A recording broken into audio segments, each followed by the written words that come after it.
নমস্কার বন্ধুরা, ঘরে বাইরে একসাথে চ্যানেলে তোমাদের সকলকে স্বাগত। ভুল থেকে যদি দারুণ কিছু হয় তাহলে তো ভুলই ভালো, তাই না? আর এই দারুণ কিছু যদি হয় পৃথিবী কাঁপিয়ে দেওয়া সব বৈজ্ঞানিক আবিষ্কার, তবে তো কথাই নেই।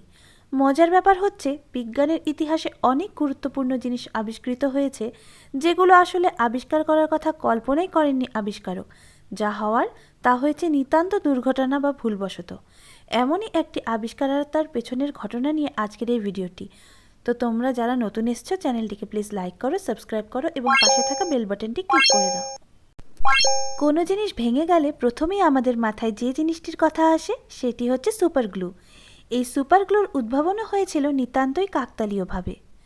1942 সালের কথা। দ্বিতীয় বিশ্বযুদ্ধ চলছে তখন।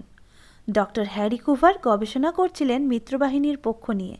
তিনি এমন একটি গানসাইট বানাতে চাইছিলেন যা মিত্রবাহিনীর সৈন্যরা ব্যবহার করতে পারবে। কাজ করতে গিয়ে তিনি এক ধরনের আঠা তৈরি করে ফেললেন, যেটি খুব দ্রুত ভীষণ শক্তিশালী বন্ধন করতে সক্ষম।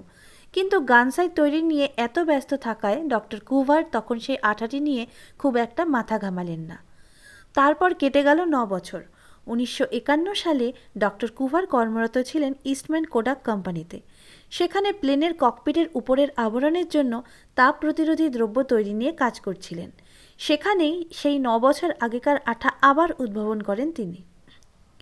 যখন আঠাটি একজোড়া রিফ্রাক্টোমিটার প্রিজমের মাঝে লাগালেন, তখন সবাই অবাক হয়ে দেখল সেগুলো অত্যন্ত শক্তভাবে একে অপরের সাথে লেগে গিয়েছে। এবার আর নিজের আবিষ্কৃত আঠা অ্যাডহেসিভ সায়ানো অ্যাক্রিলেটকে অবজ্ঞা করতে পারলেন না কুপার। বিশ্বে ছড়িয়ে পড়ল আজকের বহুল ব্যবহৃত সুপার গ্লু। তো বন্ধুরা, আজকের এই ভিডিওটি কেমন লাগলো কমেন্টে জানিও। আর ভালো লাগলে চ্যানেলটিকে লাইক করো, সাবস্ক্রাইব করো এবং সবসময় সঙ্গে থেকো, ভালো থেকো। দেখা হচ্ছে পরের ভিডিওতে। Bye bye.